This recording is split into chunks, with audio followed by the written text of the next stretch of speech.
laptop saya ya. Oke Pak, baik. Selamat malam hari ini karena saya ada tamu VIP maka mulai Jumat dan Senin 7:30 ya. Ini kasih tahu temennya nanti ya. 7:30 ya, baik Pak.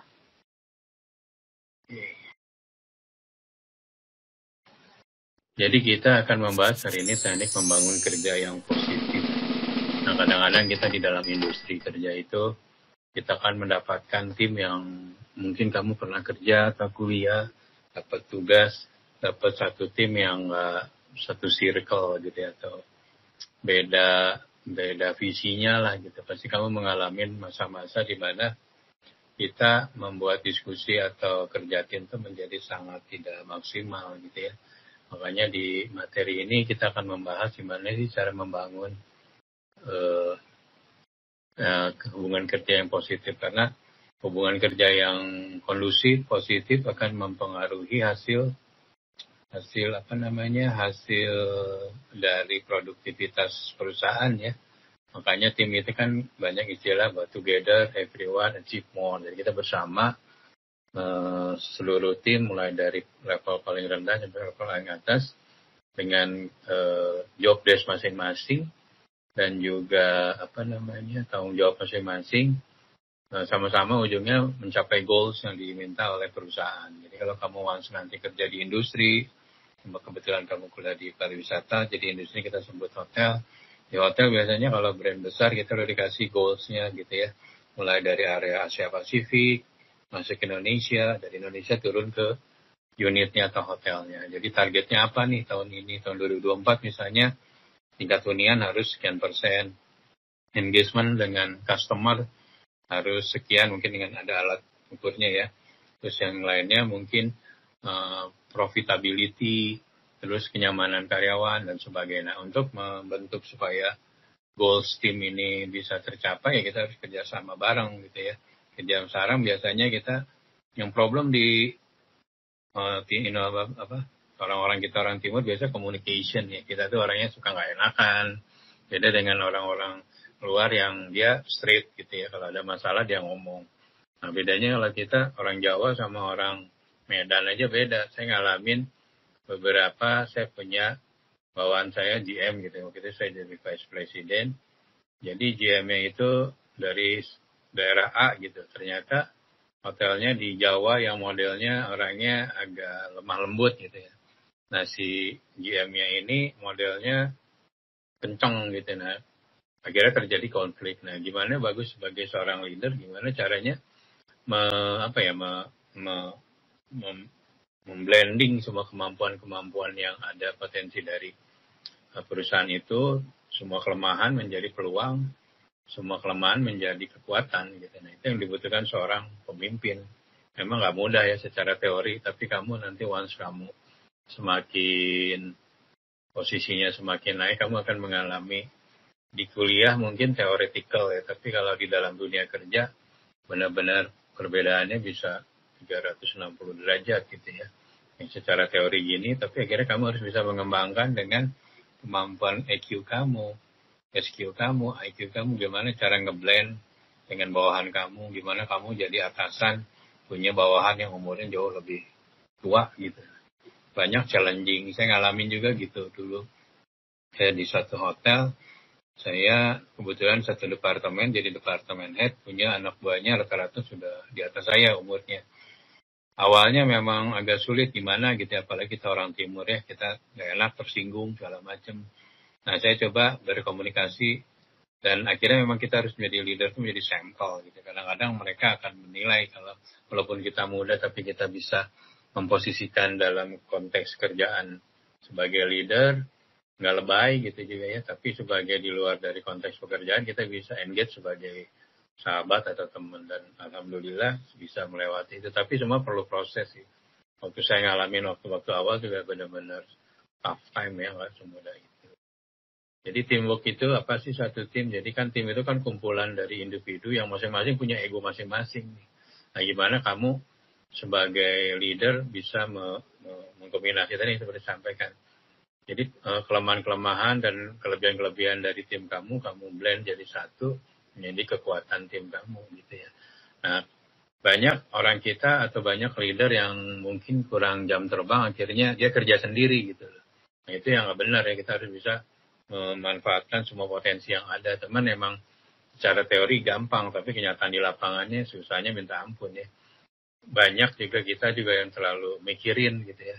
Akhirnya lebih banyak perasaan dibanding logiknya gitu. Aduh kok nggak enak, ini gimana kalau gitu. Akhirnya terlalu banyak pertimbangan, akhirnya kamu jadi teamworknya nggak solid gitu loh. Yang jadinya kamu yang pintar sendiri gitu, teamworknya kamu nggak ngikut jalan aja. Mengapa kita perlu tim ya itu, gimana caranya memblend semua kemampuan, kelemahan dari masing-masing tim kita menjadi teamwork yang solid. Emang nggak ada teamwork yang benar-benar solid ya, maksudnya yang the winning team tuh 100.000 lah.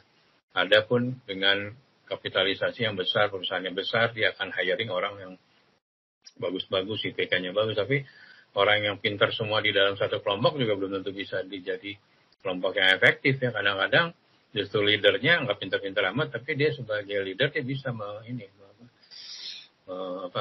mengcombine seluruh kemampuan dari timnya gitu ya.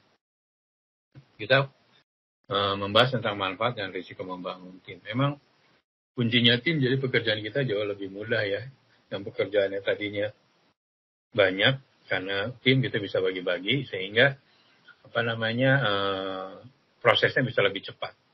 Terus pekerjaannya menjadi lebih sederhana, nggak complicated dibanding kita ngerjain sendiri. Tapi tim juga ada resikonya, tapi saya sampaikan gitu, kalau masing-masing punya ego. Saya pernah punya waktu itu satu tim semuanya alpha tuh semuanya leader gitu loh. Jadi waktu itu ada kumpulan grup itu GM semua, GM hotel. Itu malah nggak jalan gitu loh. Dibanding ada satu grup yang departemen head-nya cuma housekeeper doang gitu asosiasinya. Malah mereka lebih solid gitu, karena mereka bisa kalau GM karena ego sebagai pemimpin tertinggi dari masing-masing hotel, waktu digabungin pada nggak mau menjadi leader, kan dia ngerasa di atasnya dia ada senior, di bawahnya terlalu junior, dia akan nyuruh juga. Nah itu jadi problem bagi tim yang kadang-kadang alpha semua atau leader semua juga menjadi masalah. Nah tapi yang bagus itu ngumpulin semua leaders, tapi bisa mampu manfaatkan secara maksimal lah, itu keren banget. Tapi 100.000 lah yang bisa seperti itu. Biasanya yang punya itu dia punya insight atau punya punya kelebihan lain ya, selain dia memang pintar tapi leadershipnya emang kuat gitu. Jadi kemampuan akademik aja, tapi kemampuan leadership itu kan lebih lahir ya. Pemimpin itu dilahirkan, bukan diciptakan atau sekolah. Leader emang ada, tapi kalau memang basicnya anak itu bawaannya egois, kerjanya sendiri, emang agak susah. Apalagi Gen Z sekarang mungkin untuk kita ngalamin beberapa hotel untuk hiring itu beda ya modelnya. Mungkin kalau di industri pariwisata kan zaman-zaman dulu orang emang niat hospitality-nya sudah dari awal sudah terbentuk. Nah sekarang kan orang lebih senang dengan gadget. Kadang-kadang tidak memperhatikan kondisi-kondisi di lapangan gitu ya. Jadi kurang attentiveness ke tamu dan sebagainya. Itu yang menjadi problem juga bagi beberapa leader, saya terutama GM hotel pada generasi sekarang. Sebenarnya generasi sekarang pintar-pintar ya, cuma gimana caranya memanfaatkan kepintaran mereka. Namanya kita perusahaan jasa, kan kita perusahaan yang memang memberikan servis yang tidak melulu harus pintar, tapi sincer. Nah yang mendapatkan sincer itu yang dalam hati itu agak susah, nggak bisa dipelajari, karena itu dari dalam diri itu kan, dari inner gitu ya. Bisa dibayangkan dulu ada hotel yang namanya Grup Santika kan punya Amaris gitu ya. Amaris di Indonesia sukses waktu tahun sekitar 2000-an lah gitu ya. Pertama kali booming. Dia buka di mana-mana, sukses pesat intinya. Nah waktu buka di Singapura, mungkin SDM-nya banyaknya orang-orang Singapura yang notabene kayak generasi Z sekarang nih, yang orangnya lebih selfish gitu ya, lebih kurang attentiveness-nya dengan tamu. Kita ngerasain bedanya gitu. Beda kalau stay di Santika atau Amaris di Indonesia yang dapetin staffnya lebih ramah gitu. Kalau pas di Singapura orangnya lebih straightforward aja gitu, apa yang diminta ya udah, tidak ada basa-basi dan sebagainya. Nah, sedangkan beberapa mungkin perlu personal touch itu. Gitu. Nah itu yang menjadi challenge bagi kita. Gimana cara membangun tim yang efektif seperti kita naik balon udara gitu kan. Kalau kita naik balon udara itu keseimbangan harus saling menjaga, saling komunikasi sehingga balance gitu. Nah itu sama. Kita juga kalau jadi tim kayak naik balon juga gitu. Kalau kita kerja ada satu orang yang kerja doang, yang lain cuman ngeliatin doang juga nggak efektif gitu kan ya. Nanti orang yang kerja sendiri ngerasa gua doang yang capek. Terus kalau yang nggak kerja biarin aja dia aja yang kerja toh gajinya sama aja gitu. Nah itu yang udah budaya kerjanya udah nggak baik tuh kalau udah sampai kesan seperti itu.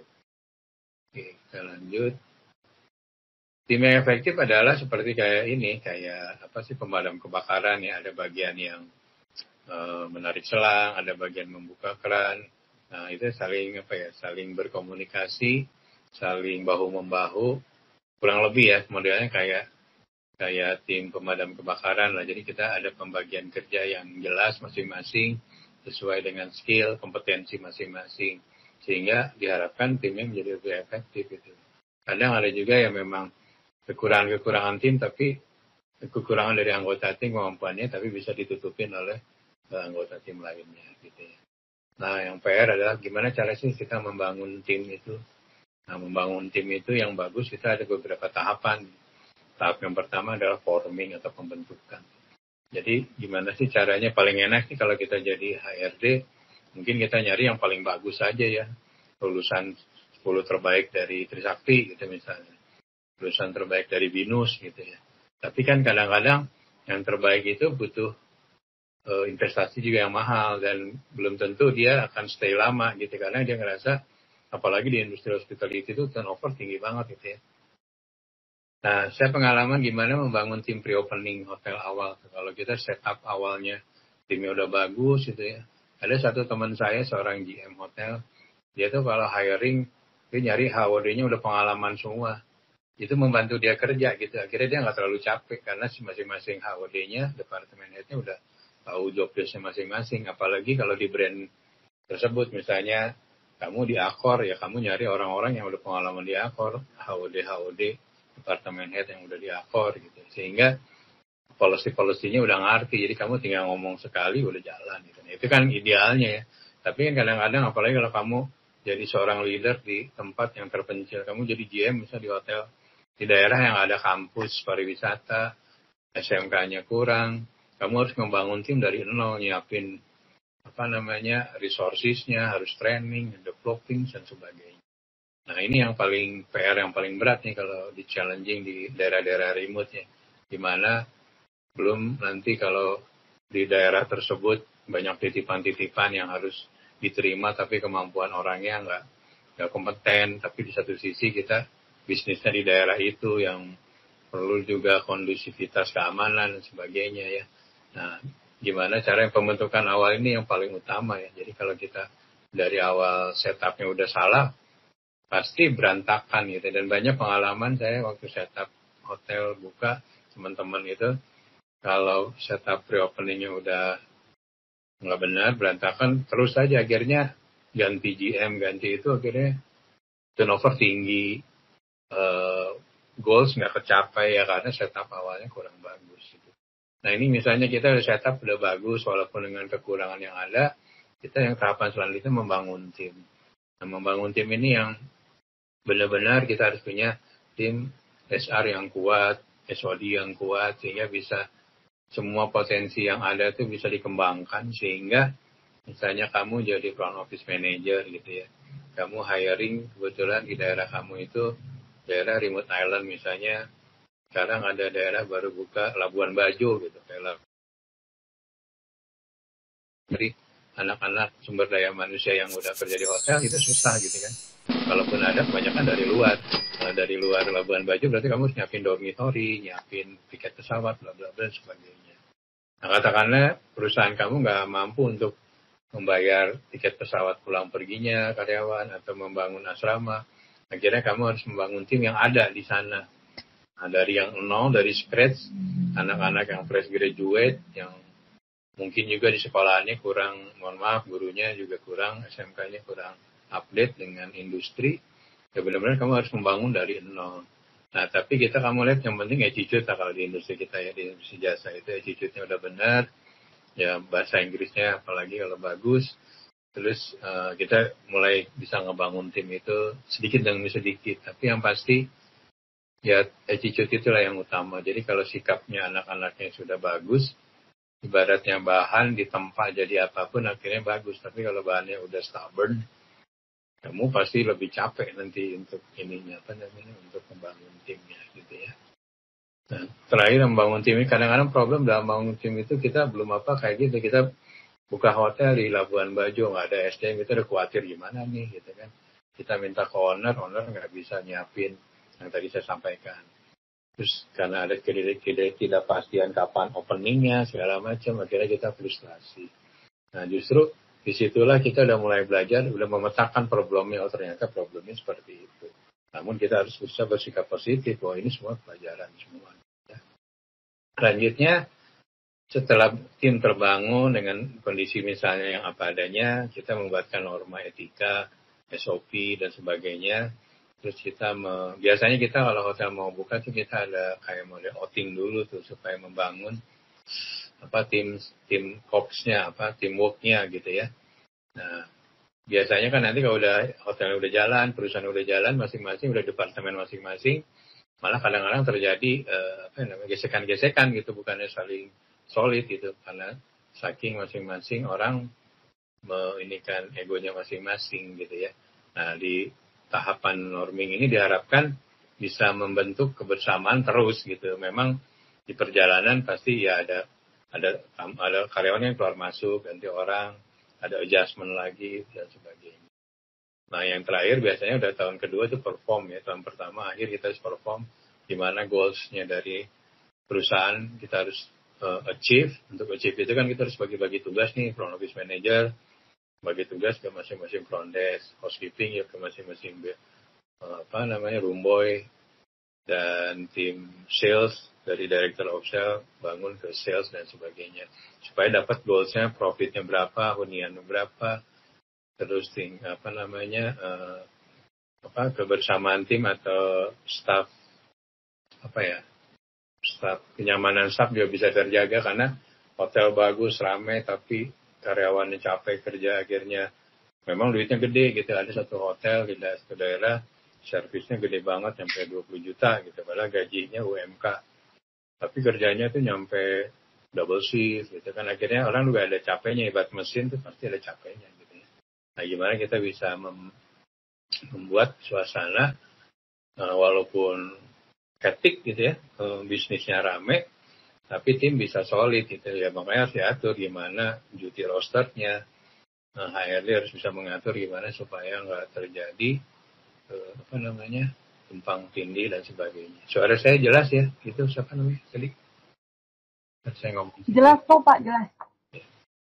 Ada yang mau ditanya dulu nggak sebelum saya jalan lagi? Oke, kalau nggak ada saya lanjut ya. Nah ini tentang pemimpin dan pendelegasian. Banyak pemimpin yang hanya ngedelegasiin doang gitu ya. Dia hanya nyuruh-nyuruh doang. Nah ini jadi problem. Model pemimpin seperti ini biasanya yang model old school yang udah lama, dia hanya merintah-merintah doang.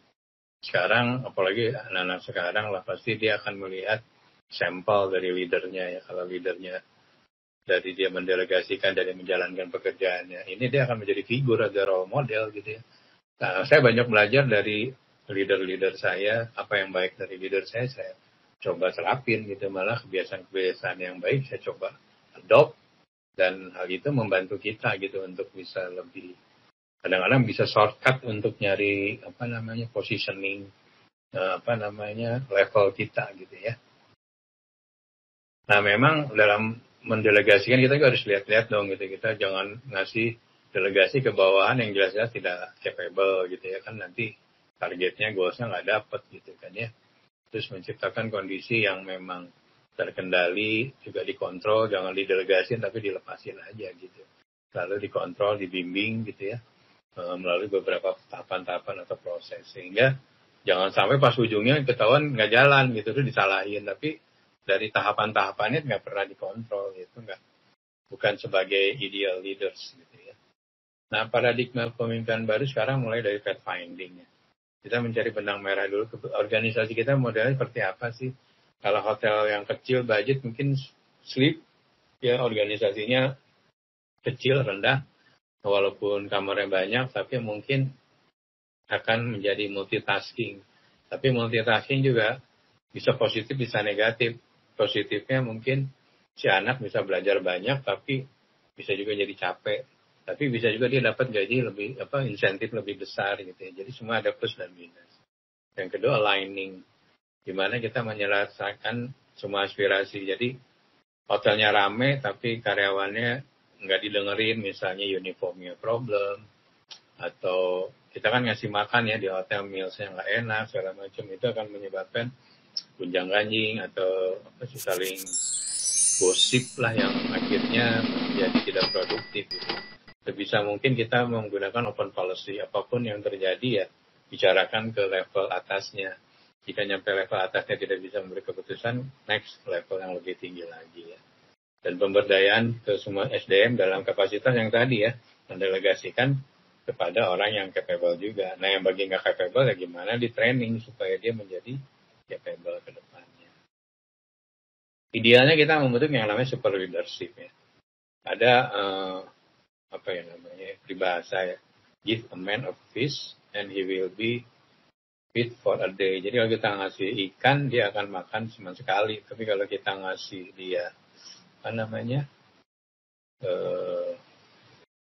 kita caranya memancing gitu ya, mulai dari alatnya dan segala macam, dia akan makan untuk sepanjang hidupnya karena dia diajarin ya. Jadi sama gitu, kalau kita ngajarin cuman ngasih ikan doang, ya udah sampai dia cuma nyampe makan doang. Dia besoknya nggak makan lagi karena nggak ngerti cara nyarinya, gimana cara mancing, gimana cara beli kail dan sebagainya. Nah, ada beberapa pertanyaan kira-kira gimana sih super leader membantu pengikutnya untuk menemukan potensi dirinya. Nah ini yang PR nih sebagai HR kayak si Mas Hari gitu ya. Kadang-kadang kita mempunyai beberapa karyawan kita yang potensinya bagus, cuman tidak bisa keluar. Nah gimana caranya? Makanya yang namanya training hours itu dibutuhkan salah satunya untuk mengasah potensi. Mungkin ada beberapa orang yang backgroundnya apa, tapi sebenarnya dia kuatnya di bidang apa gitu kan. Karena mungkin dia kuliahnya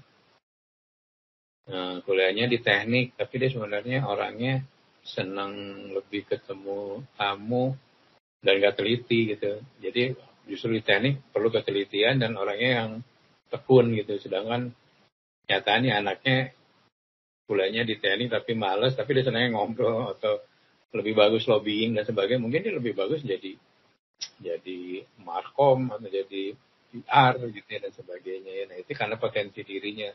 Memang banyak kita terutama kalau kita masuk sekolah zaman dulu kan hanya ngikutin tren, ngikutin orang tua, tapi tidak mengikuti apa sih yang ada dari kemampuan kita, kelebihan diri kita seperti apa sih gitu ya, sehingga bisa maksimal gitu ya. Gimana super leader membantu pengikutnya menjadi self leader yang positif. Nah ini yang benar-benar sekarang PR bagi semua leader ya. Yang pertama kita harus memahami self leadership itu apa sih. Cara kita mempengaruhi diri kita sendiri gitu untuk meningkatkan kinerja kita sendiri juga bisa nggak gitu. Gimana kita menginfluence anak buah kita kalau kita sendiri day to day-nya hanya ngerjain itu aja gitu. Jadi ya akhirnya cuman cuman rutinitas, tidak ada sesuatu yang men-challenge menjadi lebih baik lagi. Oke, super leader itu kita merubah dari ketergantungan menjadi kemandirian. Jadi dari observasi dari luar kita bisa mengobservasi sendiri, mencapai sasaran yang ditugaskan, kita bisa menyusun sasaran diri. Nanti ini bisa kamu baca ya kurang lebih ya. Ini lebih banyak ke psikologi, ke HR yang lebih gimana sih cara kita melahirkan seorang leader ya. Leader itu kan dilahirkan tapi tidak sebenarnya ada sekolah untuk pemimpin, tapi the real leader itu biasanya dilahirkan dari pertama emang dari karakter dirinya, ditempa dengan pengalaman dan juga role modelnya dan sebagainya. Jadi kepemimpinan itu proses mengarahkan gimana kita mempengaruhi aktivitas para bawahan kita sehingga pekerjaannya bisa lebih efektif ya. Itu baru seorang good leader ya. Tugas pemimpin nanti kamu bisa baca ya, salah satunya menciptakan visi itu pasti. Jadi kita sebagai seorang GM, seorang leader, kita harus nyari tahu nih kita goalsnya ke sini ya gitu loh. Jadi semuanya satu tujuan, jangan sampai yang di bawah kita nggak tahu. Makanya kalau di beberapa brand hotel besar itu dari goals mulai dari corporate-nya turun ke GM. Nah dari GM itu diturunin ke masing-masing departemen head. Tugasnya sama, tapi beda di masing-masing departemen ya. Tapi goals-nya satu gitu ya. Misalnya goals-nya okupansinya tahun depan 80%. FO bagiannya apa? Housekeeping ngapain untuk mendukung 80%. Terus sales gimana cara achieve 80%. FP manager gimana cara bantu dari sisi FP revenue supaya 80%.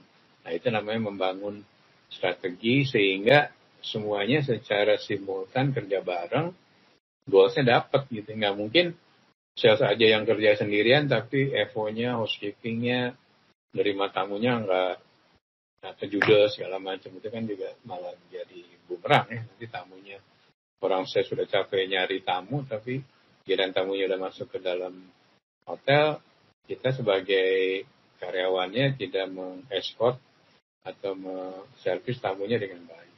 Ya. Tuntutan pemimpin masa kini itu how to do it, yang berorientasi bukan hanya pada how to do it, tapi how to be. Jadi untuk menjadi leader, kita harus nunjukin nih kalau jadi FOM tuh gini, gitu. Kalau jadi frontline tuh gini, dengan menunjukkan gitu ya. Bukan hanya what I say, tapi do what I do lah gitu. Ya. Nah, ujungnya itu gimana cara membentuk winning team. Nah ini winning team ini yang saya bilang tadi, kalau kita perusahaannya gede kayak Google gitu, meng-hire orang-orang yang udah the best 10-nya dari ITB, best 10 dari kampus-kampus terbaik, UI dan sebagainya, oke, soalnya sumber dayanya kuat, duitnya. Tapi kalau perusahaan kita dengan segala keterbatasan mau bikin winning team, nggak bisa ngandelin hanya offering gaji tinggi aja kan. Kita juga bisa dari sisi brand sebenarnya bisa memberikan kenyamanan. Orang lihat, oh ini brandnya bagus. Biasanya karir path-nya jelas. Dan belum tentu gajinya juga lebih mahal dibanding perusahaan lain gitu. Tapi karena brandnya sudah well known, sudah top of mind dari para terutama college student gitu, kerja di Marriott enak nih, kerja di Accor enak nih gitu. Orang walaupun gajinya mungkin gaji awalnya nggak beda jauh gitu dengan hotel lain lokal, tapi dia punya proud gitu, kebanggaan karena dia yakin dia dengan bekerja di brand besar ini someday dia bisa menjadi leader gitu ya. Itu yang gimana caranya kita bisa memberikan suatu kepercayaan atau keyakinan waktu hiring gitu ya. Cara kita sebagai HRD itu membantu banget tuh kita, bagi banyak tuh aplikan-aplikannya. Beda kalau kamu hotelnya nggak jelas gitu ya, mohon maaf, kadang-kadang untuk nyari karyawan banyak yang apply tapi banyak juga yang nggak sesuai dengan kebutuhan kita ya, apa yang dibutuhkan, capability-nya dan sebagainya. Nah winning team itu seperti kerja sama tim seperti ini, seperti kita kalau grup kayak Formula One gitu ya, mulai dari teknisi sampai si pembalapnya itu kerja sama timnya benar-benar presisi gimana cara mengganti ban dalam hitungan sepersekian second gitu kan. Terus gimana cara orang yang pilotnya bisa berkomunikasi secara baik dengan para mekanik dengan kondisi mesin mobilnya. Nah ini membangun ini nih yang dibutuhkan, kurang lebih seperti kayak ini. Nah mungkin konteksnya nanti dalam pekerjaan kita di hotel gimana caranya mendapatkan tamu sebanyak-banyaknya, memberikan kenyamanan, dan tamu itu menjadi loyal market kita yang terus-menerus menjadi tamu reguler kita. Gitu ya. Oke, akhirnya sampai juga ujung pas jam 8. Ada yang mau nanya nggak itu? Siapa namanya tadi? Udah lama kan, ada Linda. Yang lain ada yang mau ditanya? Ini sih Pak. Ya. Pak mau nanya, kalau cara menghadapi misalnya kita punya pemimpin yang notabene-nya dia ada hubungan gitu dengan salah satu petinggi di perusahaan kita gitu, dan dia ya kerjanya juga mungkin sesuai dengan SOP gitu. Suaranya nggak jelas, Mas. Tapi intinya kan gini ya, Mas. Memang kalau di beberapa perusahaan besar atau brand besar sih sudah jelas tidak ada boleh maksudnya konflik of interest itu antara pemilik dan ini. Cuma kan tidak semua perusahaan seperti itu. Kita mungkin dapetin suatu perusahaan di mana pemilik ya keluarganya atau family business lah. Nah, memang konteksnya pernah ngalamin kerja di satu brand, saya ngebangun brand tersebut, tapi itu family business yang akhirnya memang nggak maksimal ya gitu, karena akhirnya banyak pertimbangan-pertimbangan. Once kita membuat suatu keputusan, kadang kan ada gesekan. Misalnya waktu itu saya bikin kebijakan pembelian itu harus menggunakan, misalnya ya pembelian menggunakan vendor yang sudah register dengan harga yang paling murah, tapi karena si vendornya ini notabene masih keluarga owners, akhirnya kita tidak bisa menolak ya. Paling yang bisa saya sarankan sih, as profesional, ya kita sampaikan gitu ya. Sampaikannya dengan data ya. Misalnya Pak, ini data yang vendor yang dari, bukan ya ibaratnya ini dari saudaranya Bapak gitu, tapi sebetulnya vendor A harganya segini, produknya seperti ini ada harga ini, B harganya jauh lebih murah dan produknya lebih bagus. Konsekuensinya adalah cost kita, biaya kita menjadi tinggi. Nah itu disampaikan memang secara baik dulu gitu ya. Gimana cara penyampaian, kadang-kadang kan kita di timur nggak bisa ngomongnya straight gitu. Pak ini problem Pak, nanti gini-gini gitu ya. Nah, tapi kan memang ada kapasitas kita juga, namanya kita sebagai pegawai, suka atau tidak suka, kita bekerja kepada owners ya. Owners lah yang punya, tidak semua owners juga mempunyai rules professionalism gitu ya. Kalau hotel-hotel atau perusahaan-perusahaan besar, mungkin dia udah menyerahkan kepada profesional, malah menggunakan operator, misalnya kalau hotel menggunakan brand besar, di mana brand besar itu sudah ada jelas di situ di agreement-nya bahwa owner tidak bisa interfere, tidak bisa mencampuri urusan operation gitu. Malah di brand yang besar itu owner nggak boleh cawe-cawe gitu untuk urusan keuangan, dia nggak boleh, walaupun itu perusahaan atau hotel punya dia gitu ya, dia nggak boleh ikut. Ya boleh mengawasi tapi tidak mencawe-cawe gitu. Nah, kalau konteksnya kayak kamu tadi si Mas Alfat, kondisinya memang perusahaan family business yang mau tidak mau ya kamu juga ada keterbatasan ya. Kecuali kalau kamu sudah siap memang, oh ya sudah mungkin kita tidak bisa maksimal as profesional kerja di sini. Ya kita harus siap-siap untuk cari perusahaan yang jauh lebih publik, lebih terbuka gitu ya. Yang meng-hire profesional yang tidak ada konflik of interest antara pemilik dengan level bos-bosnya. Kurang lebih seperti itu ya Mas Alfat. Yang lain kalau nggak ada, gimana sorry? Oke, yang lain kalau nggak ada, saya akhiri, sorry karena saya kebetulan ada tamu VIP, saya harus escort dulu. Terima kasih, kita ketemu hari Senin, kuliahnya pengelolaan pendapatan. Kuliahnya itu hari Senin itu yang ganti Sabtu itu apa namanya? Akomodasi ya kalau nggak salah. Sebenarnya saya ada materi kuliah itu, saya ngajar supaya di Trisakti di Poltekpar. Videonya bisa dilihat di YouTube saya ya. Nanti mungkin sebagian kalau pas saya nggak ngajar, saya akan share videonya. Jadi belajarnya modelnya asinkronus, belajarnya menggunakan video YouTube itu gitu ya. Oke, kalau nggak ada lagi, terima kasih and see you next Monday ya. Oke Pak, terima kasih Pak. Yuk.